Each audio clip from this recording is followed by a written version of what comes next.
The CoinDesk Spotlight is brought to you by Nexo, the place to earn on Bitcoin, Ethereum, and more.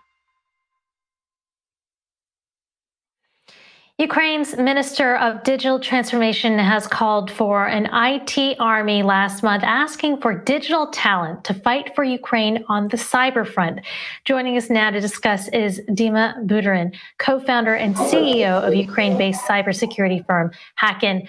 Welcome, Dyma. Thank you for joining us. So you had a staff of about 70 in Ukraine. You were able to relocate 50 of your colleagues outside the country before Russia's invasion.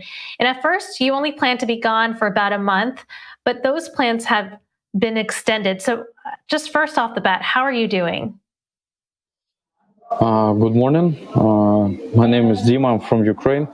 I'm doing pretty okay. The word refugee, I don't think is a correct word. I'm a citizen of the world that works for Hacken, and which headquarters is in Ukraine, but temporarily not available. We're doing fine. Our life has changed, definitely. Now no more time to relax. So only business operations and active participation in the first world cyber war. Interesting. Yeah, I know the word refugee is certainly jarring, but you are engaged now in coordinating a cyber war, as you say, to support Ukraine. So tell us what's going on. There is one of the reasons of why we're having a war is a huge propaganda monster that is being coordinated by Putler Federation. And this propaganda monster is brainwashing Russian people minds, and they do believe that right now there is special operations to remove fascist nationalists from Ukraine and to rescue Ukrainian people.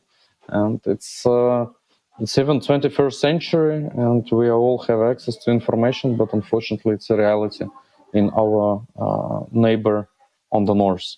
So the task of Ukraine IT army at the first end is to fight with Russian propaganda, meaning to get into the news websites and do certain defaces, or if it's not possible, like deface means content switch, if not possible, to DDoS them heavily so that they are not live.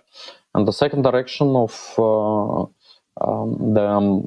cyber war is to get into critical infrastructure segments of Russian economy, so that are tightly connected with supply chain of Russian army, and to create some problems to them.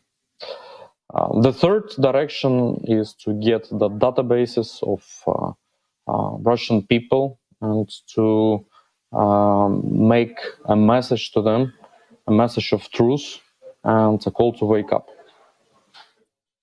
Yeah, so one of the databases that has been hacked successfully by this IT army was Yandex Food. They're basically the Uber of Russia. I've seen the names, the home addresses, the phone numbers of folks that use this service in Russia. I wonder and the database is available publicly right now through the IT army. So what do you do with this information when you have it? Yeah, so first there is a group of people that are making actual direct calls. So it's like more than 10 million calls already made. And people are, even though Russians are very afraid to speak on the phone and to answer because they have already criminal responsibility. If you say no war, peace, these words, if you say it publicly, you can get into jail. So, but like, so there are calls, there are mails, messages, and there is even a traffic advertisement, so that people are getting the direct messages depending on who they are. Mm-hmm. So yeah, because it's incredible that, in this day and age, as you mentioned, with the internet, so little information is getting to a lot of Russians in Russia. But we have an example of a deface tactic that is being used in this cyber warfare. And in this case, it's changing content on Russia websites to show stop war messages. What other attacks are being deployed against Russia? You also mentioned DDoS attacks, which is distributed denial of service to block information on supply chains. Tell us, and Russia critical infrastructure. Tell us what that's all about. Yeah, so the first day of the war, we have made a decision to switch one of our products, this balancer, the DOS stress testing tool, towards attack over the Russian propaganda. So we made a call to Ukrainian people and international community to join us and to download the app, so that our the DOS hit is hard enough to block a lot of propaganda websites. So there were around 50,000 downloads, and simultaneously more than 15K people were attacking Russian propaganda websites using our disbalancer tool the first days.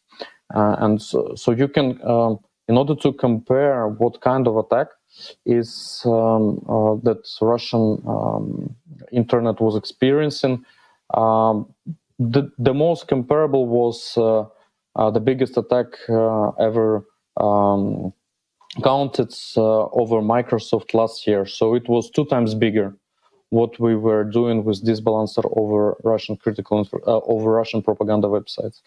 So there is one very interesting thing that is currently that the internet is currently seeing, is that YouTube and other big social media, Western social media, they are blocking IP addresses of Russian Federation from using their services.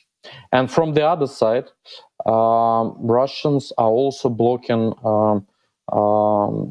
news and international media websites, so that to build the wall that Russian people don't see the news. And from our side, we keep attacking and DDoSing them with mostly international IPs. So what does it mean? That the attacks are gonna increase in power, and Russians will have no other choice either to completely block all international IPs from entering Russian internet, RUNET. And we will see that this will turn on certain changes on the how the internet is divided, and we will see first big alliances that follow the same rules over who can watch their content and who can't. So yeah, everything is going to this direction. Russians soon will have their own closed internet, even worse than China.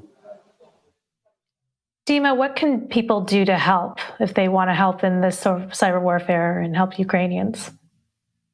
There are a lot of donations, different ones. Some funds are helping armies, some funds are helping refugees, some funds are helping with medical. For example, I was approached by my Twitter follower from UK, and he proposed help. And my wife's sister right now, that was without connection 2 weeks in Mariupol, she is going through the process of going with her family and 2 kids to UK.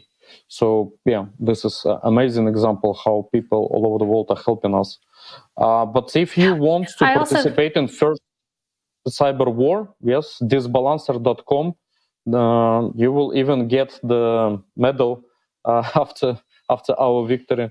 But yeah, we need people to download this balancer and help us to hit harder on Putler propaganda. What I found interesting is that people all over the world, including Russians, are trying to help in this effort, as many do not agree and have had to flee Russia because of the Putin regime. I also want to ask you about your thoughts on Anonymous. So Anonymous, even though there are some clones of Anonymous and so on, this is more like, like a symbol, like a PR name to describe the collective efforts of all the hackers in the world. So if you look at the description of the first account of Anonymous, it's collective, meaning. So once some hacker on his own did some good or stuff to bring us closer to the victory, and this result worth of sharing, he is sending this information to Anonymous, and they are making a publication. So Anonymous is not something concrete; is collective efforts towards Russian Federation.